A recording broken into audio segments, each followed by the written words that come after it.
Budget में इस बार सभी उम्मीद कर रहे थे कि ये बजट लोक लुभावन होगा। और अगर हम बजट के बाद अ, बजट की जो ऐलान हुए उनके उनको देखें तो एग्रीकल्चर सेक्टर हो या फिर एक आम आदमी हो या आम टैक्स पेयर हो, सरकार ने बहुत सारी घोषणाएं की हैं। आज एग्रीकल्चर सेक्टर पे हमारे साथ बात करने के लिए हैं डॉक्टर एमजे खान। तब मेरा पहला सवाल बजट को लेकर आपसे यही होगा कि आपका पहला रिएक्शन क्या है? देखिए, काफी चीजें अटेम्प्ट की गई हैं जैसा आपने कहा, और ये एक्सपेक्टेड था कि जी। एग्रीकल्चर फोकस्ड बजट होगा। एंड एक तरीके से अगले इलेक्शन को भी ध्यान में रख के बजट होगा। तो उस तरीके से अगर माने तो अनाउंसमेंट्स अच्छे हैं और सही डायरेक्शन में हैं। एंड इन पे अब इम्प्लीमेंटेशन है, खास करके जो हॉर्टिकल्चर फोकस्ड है उसको लिया है, और जो स्टार्टअप इकोसिस्टम है उस पर फिर बात की है। जी। और आर्टिफिशियल इंटेलिजेंस को बढ़ाने के लिए एग्रीकल्चर में सबसे ज़्यादा यूज है वो। बाकी जो घोषणाएं हैं वो स्पेसिफिक हैं, जैसे फिशरीज के लिए वो भी एक बड़ा राइजिंग सेक्टर है। तो जो क्रेडिट लिमिट बढ़ाने का है उस पर भी फाइनेंस मिनिस्टर का था कि इसका जो बड़ा हिस्सा है वो एनिमल हस्बेंड्री सेक्टर को जाएगा। जी।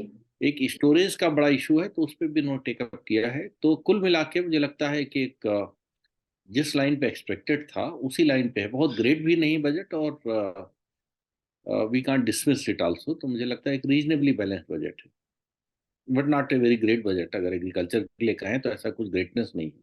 सर, बजट को लेकर आपका पहला रिएक्शन क्या होगा?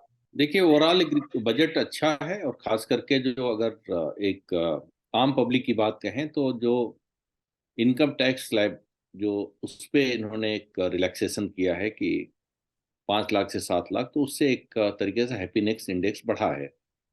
लेकिन जैसा एक्सपेक्टेड था कि एग्रीकल्चर पे फोकस होगा तो वो है, और काफ़ी सारे अनाउंसमेंट्स किए हैं।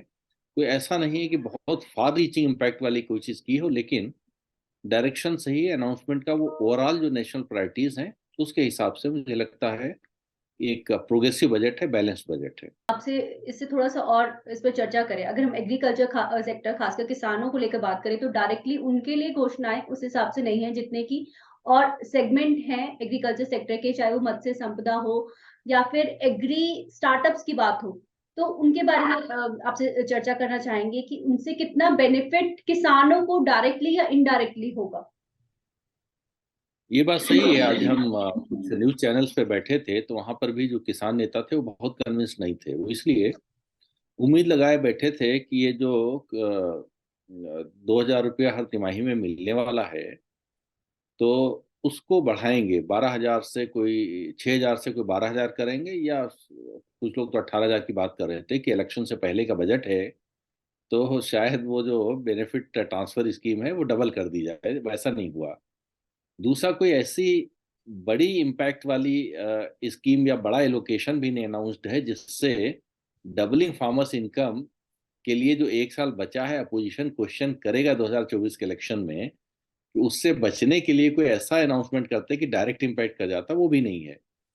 लेकिन ओवरऑल प्रायोरिटीज के हिसाब से अटेम्प्ट किया है कि कई सारी चीजें अनाउंस करके, खास करके एनिमल हस्बेंड्री पे जो फोकस है वो इन जी। ट्यून है। और दूसरा, हॉर्टिकल्चर में जो प्लांटिंग मटेरियल की कमी है, वो जो 2,200 करोड़ का बजट है वो भी ठीक है, लेकिन देश के हॉर्टिकल्चर में 2,200 करोड़ का बजट थोड़ा कम है।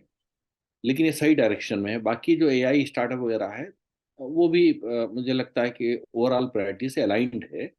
लेकिन एलोकेशन कोई इतना सब्सटेंशियल नहीं है, और कोई नई स्कीम इस तरीके के अनाउंस नहीं है कि जो बहुत कैटालिटिक इफेक्ट हो, कि रिमेनिंग 1 साल में डबलिंग फार्मर इनकम में जो कमी रह गई हो वो सरपास कर जाए, वैसा नहीं है। सर, अगर हम बजट की बात करें तो किसानों की इनकम को लेकर ही बात करें तो बजट में ऐसी क्या घोषणाएँ करनी चाहिए थी सरकार को जो इस बार उन्होंने मिस कर दिया? मुझे लगता है जैसे इंटेंट है फार्मर इंडस्ट्री इंस्टीट्यूशनल पार्टनरशिप का, उस इंटेंट पे कोई एलोकेशन नहीं, खाली स्टेटमेंट है उसका।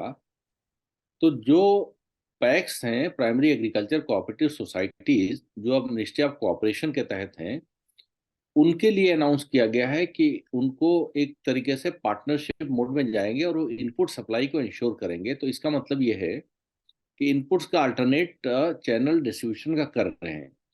एक तो था कि जो जीएसटी है वो कम करना चाहिए था, क्रॉप प्रोटेक्शन प्रोडक्ट्स पे 18% है। तो मुझे लगता है कि 5% के ब्रैकेट पे ले आते हैं। सीड पे 12% है, फर्टिलाइजर पे 5% है और क्रॉप प्रोटेक्शन पे 18% है। इवन बायोलॉजिकल्स पे 18% है। तो जो हाई प्रायोरिटी के हैं, नेचुरल फार्मिंग से जुड़ी जो चीजें हैं, बायो एग्रीकल्चर से, ऑर्गेनिक से, मुझे लगता है 5% पे ले आना चाहिए था। जी एक तो ये था। दूसरा है कि इसमें एक एक्सपोर्ट पे जो एलोकेशन या फोकस करना चाहिए, वो एक्सपोर्ट की बात ज्यादा नहीं हुई, मिलेट्स की बात हुई है। तो उसमें आपने कोई एलोकेशन की बात की होती या कोई इनोवेटिव प्रोग्राम अनाउंस करने की बात की होती, तब समझ में आता है। सिमिलरली हम लोग उसको रागी और कोडो ये सब कहते हैं, उसमें अन्ना आगी, अन्ना रागी, अन्ना कोडो ये सब करेंगे तो उसका मतलब रामा कोडो करेंगे, तो ये नेम क्लेचर से इतना फर्क नहीं पड़ना है। तो कोई ऐसा बड़ा अनाउंसमेंट एक्सपोर्ट्स को लेके नहीं हुआ है। तीसरा था प्रोसेसिंग और मार्केट लिंकेजेस का। तो जैसे पहले मिनिस्ट्री ऑफ फूड प्रोसेसिंग के तहत कई सारी स्कीम्स अनाउंस थी, या पिछले बजट में एफपीओ की स्कीम अनाउंस थी, तो ऐसा कोई सबिस्टेंशियल इनोवेटिव नई स्कीम अनाउंस नहीं है। लेकिन मैं उस चीज को अप्रिशिएट करता हूँ कि एक रूरल गोडाउन्स बनाने की बात हुई है प्राइमरी एग्रीकल्चर कोऑपरेटिव सोसाइटी के थ्रू, ताकि स्टोरेज कैपेसिटी बढ़े। ये एक जी अच्छा अनाउंसमेंट है। सर, अगर इस बजट को एग्रीकल्चर सेक्टर के हिसाब से देखें तो इसको आप 10 में से कितने पॉइंट्स देंगे और क्यों? मुझे लगता है कि इंटेंट ठीक है, तो 10 में से 7 पॉइंट दिए जा सकते हैं, जो अच्छा एक रैंकिंग रेटिंग है बजट का। एंड क्यों दे रहे हैं, इसका मतलब ये है कि पोस्ट हार्वेस्ट साइड में स्टोरेज का जो है, एक तो वो, दूसरा आर्टिफिशियल इंटेलिजेंस को बढ़ावा देने के लिए अच्छा एक इंटेंट अनाउंस्ड है, और मुझे लगता है वो प्रोग्राम्स में या एलोकेशंस में बाद में रिफ्लेक्ट होगा। जी अ, तीसरा है एनिमल हस्बेंड्री पे, जो बजट में जो क्रेडिट बढ़ाने की बात हुई 20 लाख करोड़ करने की, उसका एक बड़ा हिस्सा एनिमल हस्बेंड्री फोकस्ड होगा। और जो मत्स्य संपदा योजना ऑलरेडी चल रही है, उसका एक सब कंपोनेंट अनाउंस किया 6,000 या 7,000 करोड़ का। तो ये ठीक है। ये कोई तो बहुत ग्रेट बजट नहीं है, लेकिन अच्छा बजट है, मैं कह सकता हूँ। सर, आपने 3 मार्क्स किस बात के लिए काटे हैं? वो इसलिए काटे हैं कि एक्सपोर्ट का बहुत चर्चा प्राइम मिनिस्टर ने सेकेंड इनिंग में कहा था, तो उस पर कोई घोषणा नहीं है। प्रोसेसिंग के लिए कोई नहीं है, और एंटरप्रेन्योरशिप डेवलपमेंट के लिए नहीं है, और जो एक एफपीओ को फर्दर स्ट्रेंथन करने की बात हो तो उससे नहीं है। तो कोई इस तरीके का जो एक्सपेक्टेशन था, और फार्मर फोकस्ड, खास करके जो फार्मर्स का जो बेनिफिट वो है, उसको बढ़ाने की बात है, उस पर भी काम नहीं। तो डबलिंग फार्मर्स इनकम का एक तरीके से कोई सीधा सीधा वो नहीं है, और एमएसपी जो देने की बात हो रही तो उस पर भी बात नहीं हुई है। तो मुझे लगता है कई एरियाज हैं जिसको और लुभावन तरीके से किया जा सकता था। एक जी पब्लिश्ड मेजर जो किसानों को खुश करने वाला होता, वो किया जा सकता।